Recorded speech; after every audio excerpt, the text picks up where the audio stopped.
Olá, meu nome é Patrícia Viegas, da Viegas Consultoria e Psicologia e também da Nova Consulting. O tema de hoje vai ser o medo. Vocês sabiam que a morte não é o nosso maior medo?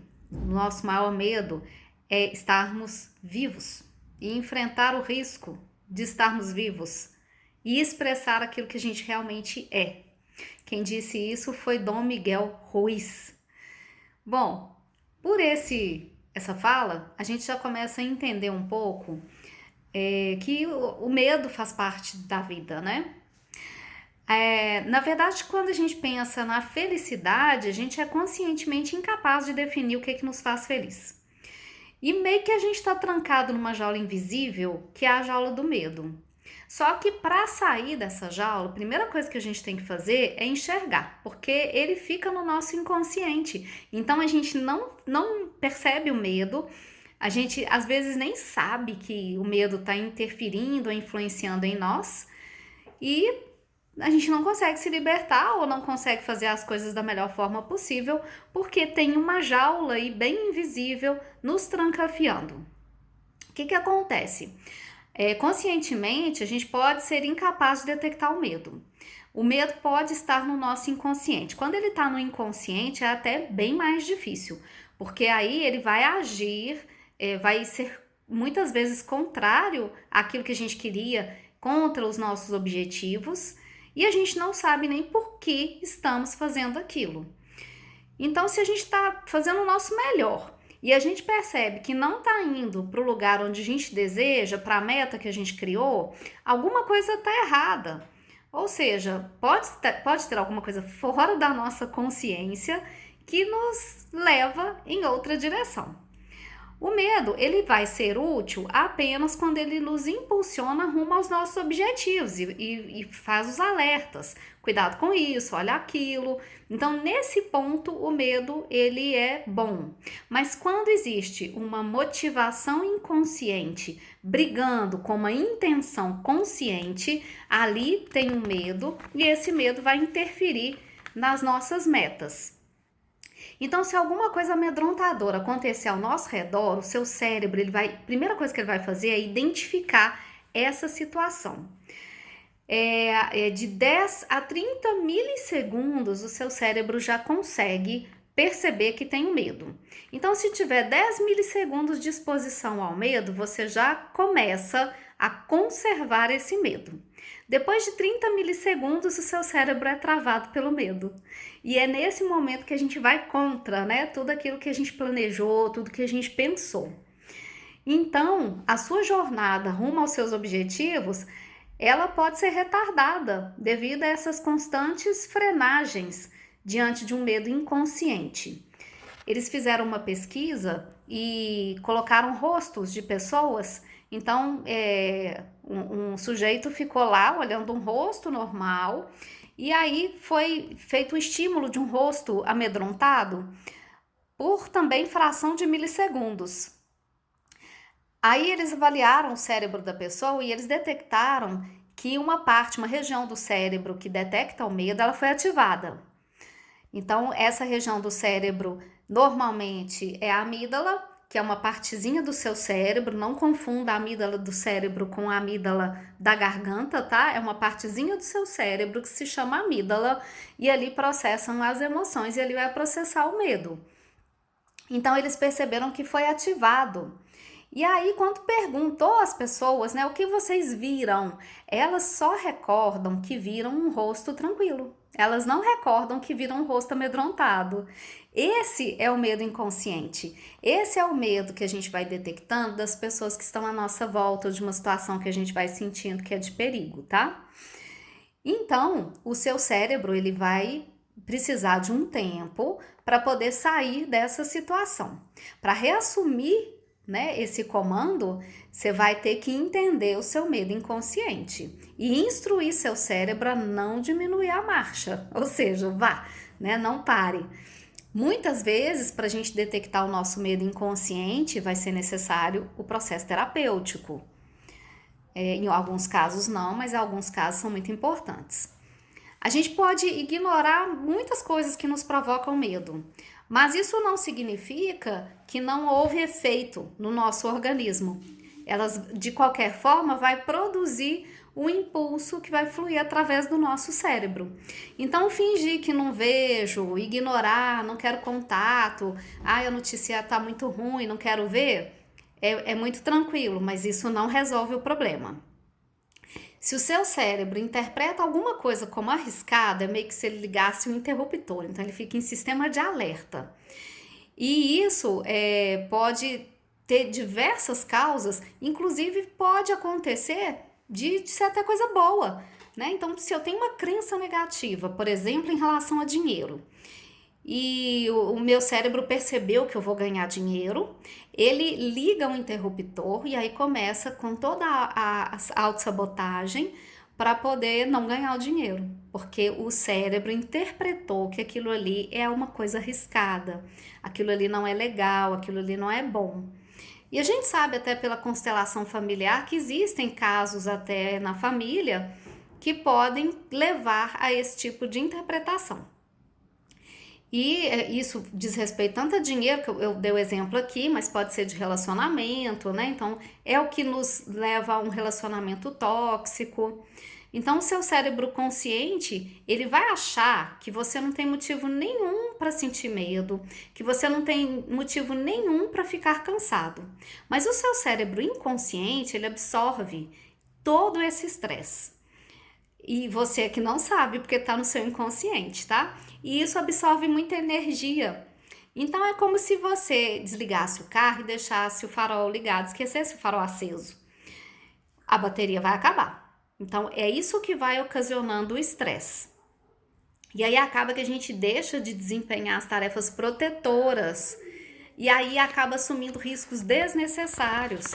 Então, como meu organismo está em estresse, ele deixa de perceber aquilo que seria protetivo para mim. Então, por isso que as pessoas se envolvem em riscos maiores, né? Ou elas têm um relacionamento abusivo, ou elas vão perder dinheiro, ou elas vão machucar, ou elas não vão perceber o básico. Então, o medo inconsciente que a gente não reconhece vai inutilizando a função do cérebro. E aí aquilo que deveria reconhecer, não reconhece. O resultado disso é esse, né? Relacionamento pernicioso, situações perigosas, perda financeira. Bom, mas então qual seria a solução? Uma primeira solução é conectar com o nosso medo inconsciente, porque tem muita gente que fala assim: eu não quero nem ouvir falar, eu não quero nem pensar sobre isso. Grande mal. Porque quando você nem pensa sobre isso, você está completamente sob domínio disso. Então é uma situação enganosa achar que não pensar é como se não existisse. Continua existindo, continua agindo. E pensar seria a solução, tá? É pensar, é entrar em contato com esse medo. Quanto mais em contato, melhor, porque você só vai sair da jaula invisível do medo se ela for visível. Então, precisa pensar sobre o medo. E assim, o cérebro é de tal forma que não importa quantas coisas positivas que aconteçam ao seu redor, se uma ameaça estiver presente aí no seu cérebro, ele foi treinado a prestar atenção só nela, acima de tudo. Então, ela entra como o primeiro lugar assim no hall. E vai causando conflitos, né? Entre temores inconscientes e desejos conscientes, né? Você quer alguma coisa, você tem um medo, e aí vai gerando esse entorpecimento do cérebro. Ou seja, o cérebro joga toda a luz sobre o medo. E o medo inconsciente, como eu já falei, né, tem mais impacto do que o medo consciente. Ou seja, você não conhece, mas está ativando aquela região do cérebro que detecta o medo da mesma forma. Algumas pessoas, gente, são mais sensíveis a estímulos negativos do que outras. É como os cachorros, né? Eles conseguem ter uma audição melhor do que os humanos. Então, se a gente pegar aí entre os seres humanos, a gente vai ter pessoas com uma sensibilidade maior do que outras. E pode ser por diversos fatores, entre eles a gente tem fator genético, influência social, ambiental. E é bom para diminuir um pouco a culpa, né? Porque é como se fosse um estigma e todo mundo falasse: não, mas é porque fulano é assim, fulano é desse jeito. Mas isso também é por outras influências que não é só ele, tá? Inclusive, em períodos assim de férias, que a pessoa afrouxa um pouco a concentração da consciência, né, do córtex frontal, é, aí quando a consciência que fica mais afrouxada, né, você menos foco aqui no pensamento, naquilo que você tinha que fazer no dia a dia, ativa mais a amígdala. Então tem muita gente que nem gosta de férias por conta disso, ele se sente mal nas férias, não é que não goste, né? Ele se sente mal nas férias. Por quê? Porque a amígdala fica livre, ou seja, ela fica no foco. Então, vai reforçar essa sensação de desconforto que normalmente as pessoas sentem no medo. Aí vamos imaginar que a pessoa teve um medo, vamos pegar aí o período que a gente está passando, né, desse novo coronavírus. Então, depois de um tempo que isso passar, ainda fica um pouco de entorpecimento no cérebro. Então, mesmo que termine o acontecimento, aquilo que provocou o medo, a amígdala permanece ativada, permanece afetada e a nossa percepção de acontecimentos positivos fica prejudicada. Ou seja, tem uma mancha residual que afeta a forma pela qual você vê a vida e pensa sobre ela. Essa é a diferença entre pessimistas e otimistas, né? Então, o pessimista e o otimista não depende muito da lente, né, da cor da lente que ele tá vendo. Vai depender dessa manchinha no cérebro. Então, se ele passou por um período de muito medo, ele vai ter uma mancha residual que ele vai enxergar as coisas de uma forma mais negativa. E aí, cada história, né, de cada sujeito, a gente precisa investigar, porque essa história vai nos dizer quais foram os medos que ele passou, o que ele vivenciou, né? A gente tem crianças aí que vivenciaram guerra, então tem uma diversa gama de situações. Só para ficar claro que a cor do mundo vai depender da mancha na amígdala. Então, esse estigma aí de que não, você está precisando de ter fé, você está precisando de rezar, você está precisando de ter mais alto astral, mas é que a pessoa não consegue mesmo. E essa mancha na amígdala vai impedir o sujeito de aproveitar excelentes oportunidades. A oportunidade passa igual cavalo arriado, né? Passou o cavalo arriado e ele não pegou o cavalo arriado. E dizem que cavalo arriado passa uma vez só, mas ele não conseguiu ver que o cavalo estava arriado e que ele podia pegar o cavalo. Porque a mancha na amígdala impede, ele está totalmente focado e voltado para o medo. Então ele tá pensando como sobreviver, o que eu vou fazer, e o cavalo tá passando ali na porta dele e ele não viu. Então a gente precisa tomar uma decisão consciente de tirar esse óculos manchado e enxergar as coisas com mais clareza. Isso é um esforço consciente para aumentar a nossa autoconfiança e deixar de se ver como vítima, né? Então você precisa cavar mais a fundo o inconsciente de modo a entender a verdadeira dor que nos bloqueia. Isso a terapia ajuda bastante, tá? Precisamos usar a nossa mente consciente para diminuir a ativação da amígdala. E a gente sempre fala muito, né? A pessoa com medo, ela tá muito cheia de ideias, cheia de coisas do que pode acontecer, e se isso, e se aquilo outro. Pouca coisa ela transforma em ação, ela não cria um projeto, ela não cria uma forma. Então, qual é o seu medo? Seu medo é o quê? Você tá sem dinheiro? Então, vamos ver o que dá para fazer? Você já olhou empréstimo no banco? Aí o sujeito fala assim: ah, não olhei não. Você já viu que seu empresário, né? Você pode reduzir o salário dos seus funcionários? Uai, também não olhei. Ele não tá antenado com nada. Por quê? Porque os cavalos estão passando todos arriados na frente dele e ele está fixado no medo. Então a gente precisa determinar planos, o que pode ser feito e também colocar ação nisso, né? Porque também não adianta ficar no plano da ideia, né? Pensei nisso, pensei naquilo outro. E o que você fez então? Nada. Então eu tenho que planejar e executar. E aí ter mais consciência da realidade, tá? Ou seja, ficar mais antenado com isso. Então, o pensamento, gente, é sempre um impulso elétrico. Então, a energia de um pensamento, ela pode ser convertida em ação. Os pensamentos, eles podem, se você não conectar com a ação, você fica muito aqui no mundo da ideia e é cansativo, cansa, tá? Então, precisa de transformar, né? É como se desse o duplo clique ali para abrir um documento, né? Precisa ter ação. Se você não clicar 2 vezes, não abre o documento. Então as pessoas estão vendo o documento, né? Não, o documento tá ali, ó, tá lá, a possibilidade tá lá. Mas cadê que clica 2 vezes para poder abrir, né? Precisa clicar 2 vezes para poder abrir.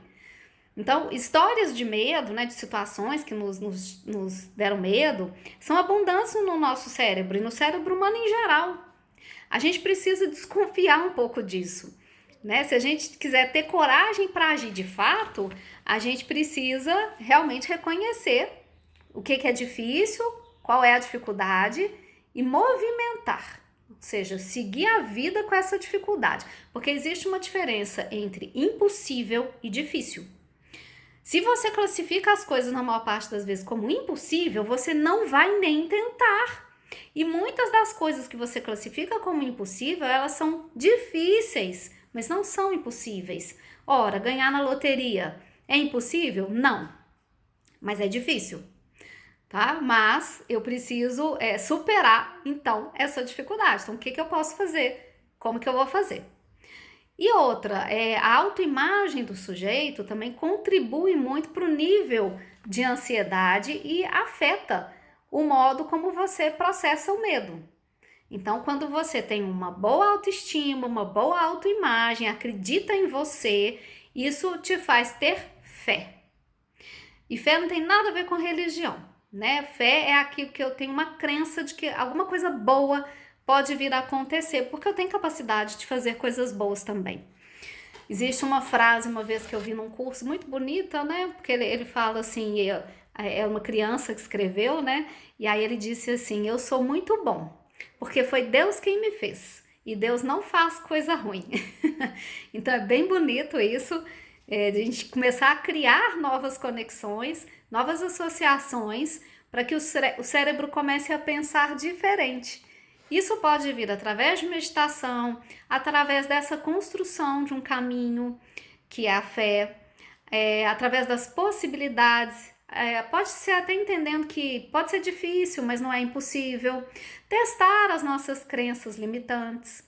E uma perguntinha aqui, várias perguntinhas, um exercício que você pode fazer diariamente, é perguntar sempre para você, e pode anotar que eu acho bacana, o que você gostaria que acontecesse na sua vida? Quais medos estão associados a isso? E aí você vai ter que parar para refletir, porque pode ter medo inconsciente aí, tenta buscar, tá? Como cada medo contribui para a sua incapacidade de mudar? E se você mudasse o impossível para difícil, o que aconteceria? Como eu posso tornar isso possível? E aí você pode fazer de 10 a 20 minutos esse exercício com essas perguntas para você reconhecer cada vez mais o quanto do seu inconsciente está formando resistências, ok? E é isso, né? Digo que os latidos do medo são piores do que a sua mordida. Então, vamos ter mais coragem, porque coragem, gente, não é ausência de medo. Coragem é a conclusão de que outra coisa é mais importante que o medo. Olha que lindo isso, né? Então, a gente precisa ter esperança, a gente precisa ter otimismo, pensamentos melhores, né, voltados aí para alguma coisa que possa ser bom. E é isso que eu queria deixar para vocês de informação. Depois eu trago um novo tema e numa outra oportunidade. Muito obrigada e se quiserem me seguir no Instagram, eu estou lá como Viegas Consultoria. Um grande abraço!